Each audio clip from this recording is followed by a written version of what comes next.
Сәлем достар, сіздермен бірге Әйгерім. Бүгін сіздермен бүктеме, барамыш деп те атайды, май самсаның бір түрі өте керемет рецептпен бөлісетін боламын. Міндетті түрде видеоны қарамас бұрын мені каналыма тіркеліп қойыңыздар. Ыдысымызды алып, ұнымызды саламыз. Үстіне тұз, қантымызды қосамыз. Мөлшерінің барлығын осы видеоның описаниясына жазып кететін боламын. Жақсылап тұрып араластырамыз. Үстіне 2 жұмыртқа қосамыз.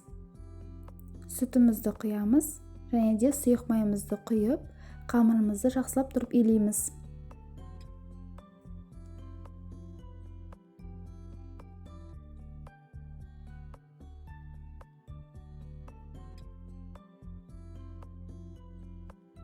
Міне біздің қамырымыз осылай кішкене қаттылау болып шығуы қажет.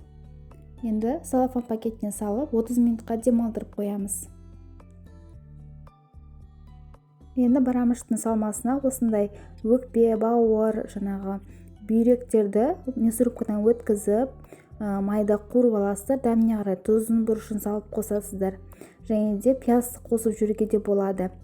Өте дәмді болып шығады. Менде алдын ала дайын, сол себептен сіздерге айтып жатырмын. Міне біздің қамырымыз дайын, 30 минуттай демалды. Енді жұқа етіп жайып аламыз. Міне мен жайып алдым. Енді стаканның көмегімен осындай дөңгелектер істеп шығамыз. Сонда бізде жаңа бүктемемізді жасауға өте ыңғайлы болады.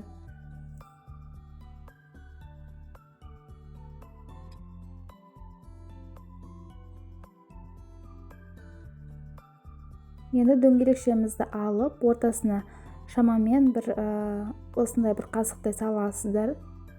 Және бір-бірімен біріктіріп, жан-жағы өріп шығасыздар.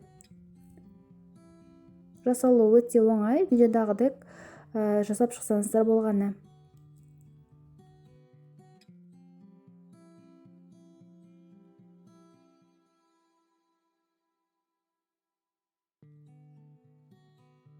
Қалғандарды да осылай жасап шығасыздар.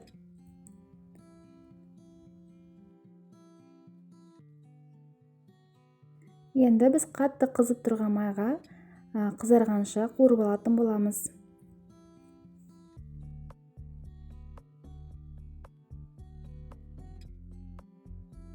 Достар, мен каналымда апта сайын жаңа рецепттер шығып тұрады. Өткізе алмас үшін каналыма тіркеліп, қоңырауша белгісін басып қойыңыздар.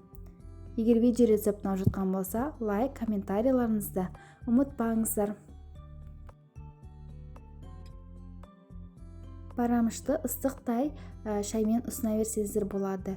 Өте дәмді болып шықты. Міндетті түрде осы рецептпен жасап көріңіздер. Сіздермен болған Әйгерім. Келесі кездескенше.